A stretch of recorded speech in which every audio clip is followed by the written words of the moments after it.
My name's Mrs. Eunice Bwadia, and as you can see me on the wheelchair, I was not born lame, but I was told at the age of 3 I had malaria, and then my mother took me to the clinic. There the nurse wrongly injected me.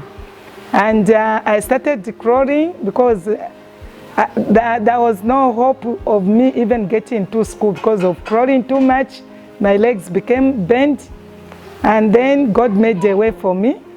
The firstborn in our family got married, and the husband is the one who started pressurizing the family that they needed to take me back to the hospital so that I can be operated on my legs.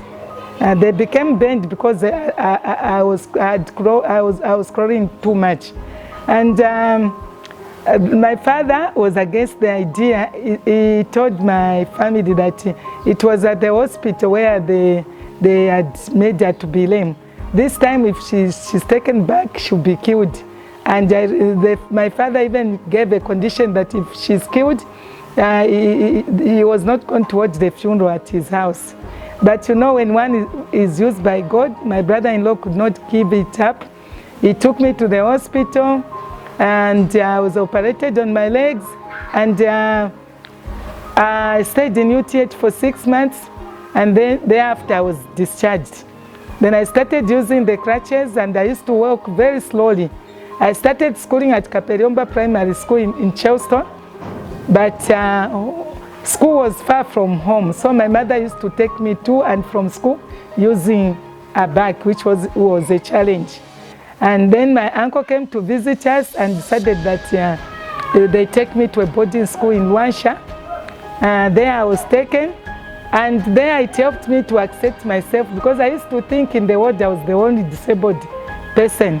But when I was taken at school for the disabled children, I found many, some of whom were even worse than me. But the unfortunate thing that happened, when my mother came back to Lusaka, she shortly fell sick and died. And then later on also my father died. The Catholic nuns promised me to help me with education, of which they did. When I passed my grade 8, I went at Ibenga Girls, and then I completed my grade 12. From there, I went at Kasia Secretarial College, and then God blessed me with a job at NAPSA. Thereafter, again, God blessed me with marriage. I got married to my husband, Mr. Stephen Wadia. Then, when I'm walking along Cairo Road, I could find disabled people, poor people, street kids begging. And it could click in my mind that if God had not used other people to help me with education, I was also going to be on the street begging like them. And then we started discussing with my husband, what can we do just to say thank you to God? Because when I started counting the blessings of the Lord upon my life, there were many. So that's how this vision was born in 2002. We had to sacrifice our 2 homes. The other one, we made it a community school. The other one, we made it, we brought in children, 15 children.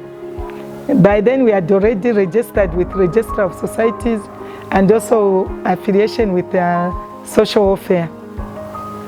It wasn't easy because it was all by sacrifice. There was no donor funding. And I can say up to now, we have got 40 children, and we have no donor funding.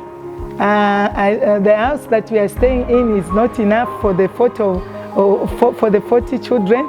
And we have started building a dormitory behind the house there for the girls, because we have more girls than boys. Then later on, we're also going to build the boys' dormitory. We have a challenge because, as I told you, that there's no donor funding coming. Everything is by sacrifice and people who come in to pledge.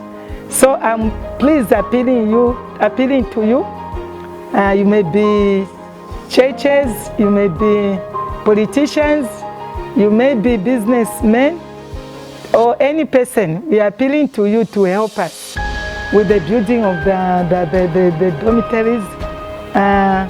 we will really appreciate.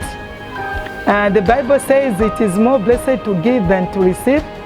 And then when we read James 1 verse 27, it says the true religion is looking after the widows and the orphans. So when you support these children in this place, God will not let you down. God will continue blessing you. So we are really appealing to you, and we'll be very grateful to anybody who shall come and give us support. My number is 0974 844408 if you want to contact me. Thank you.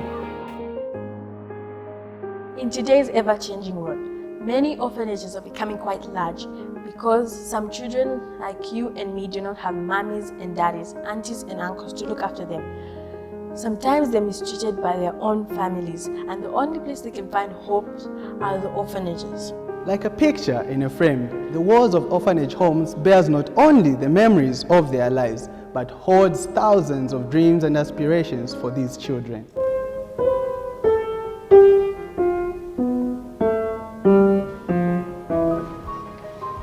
Some of these hopes and dreams do come true through the act of kindness of thousands of people who understand the language of loneliness and need for love. We, the Pathfinders at Lusaka Central SDA Church, for this year's 71st World Pathfinders Day, which chose the theme Our Goal, has taken a step forward to support and help children at Once International to make their dreams behind the walls come true.